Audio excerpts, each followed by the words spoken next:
Can you see yourself in here, Milo? Yeah? I was really nervous over the summer. I lost a lot of sleep wondering, what is this school year going to look like? How are we going to do this? We are going to draw a picture of just your face. Do you remember what that's called? A self-portrait. A self-portrait, you're right. What do you see in your mirror? Okay, there's a lot going on in the world right now. And how do these really young learners process what's going on? First, I'm doing head. Okay, so you're going to draw your head. Ooh, that's a great circle that you made. Even for your face. Really small children are capable of really big feelings. We value the process over the product, and it's really a time for children to explore materials, colors, textures. Most of all, it's just fun. But in that moment, they're able to connect how they're feeling with their artistic expression. Oh, what is this that you're drawing?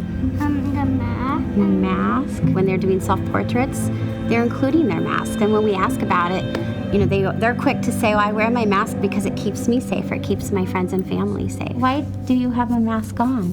Why do we wear a mask? To protect our germs. To keep our germs from our friends? Mm-hmm. Yeah, you did very good.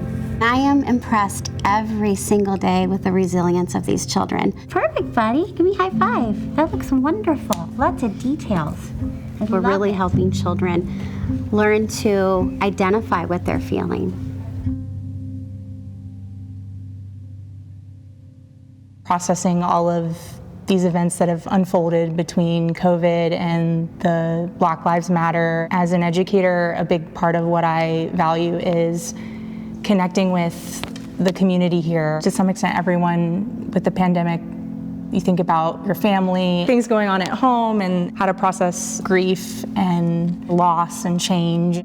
Having forms of art like writing, visual art, music to express yourself, it can not only help you through hard times, but it can also allow you to investigate the conflict and realize what it means to you. Everybody understood that they had a voice and a presence to help us all get through this and use their lens and their perspective to contribute in a way that helps us.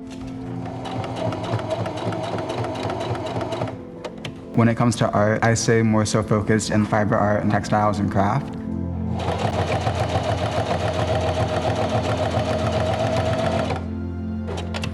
Last year, I left the pandemic, both my grandparents passed. It was just a really rough time for me and my family, so just trying to process that was really rough.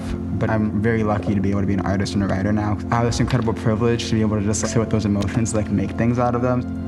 Right here, this is a lino cut that I made, my grandma's house. Because we were all there sort of when the pandemic started. Because my grandma, she was already in the hospital then, so we were just all trying to get there to see her. Because of circumstances, it was just really hard that was why we were there. We don't call it grandma's house anymore. We say 6404 because that's the address. So it's sort of everything that I felt about that year and everything was really important because this sort of happened at the house. So with this print as well, because this print is of cardinals. Both days after we buried my grandma and my grandpa, we saw cardinals in the backyard, and it's really comforting to see them. So sort of that's how I processed last year with, at least with my art.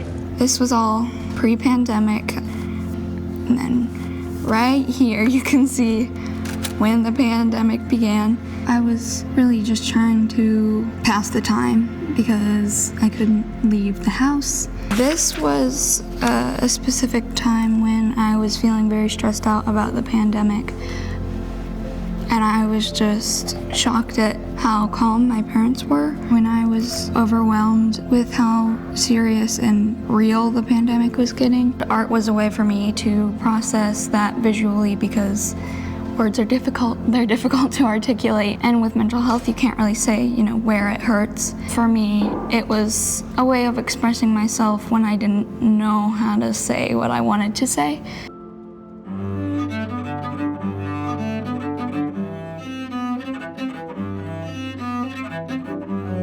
Art is a visual form of communication. It's a human expression, and it's a form of therapy.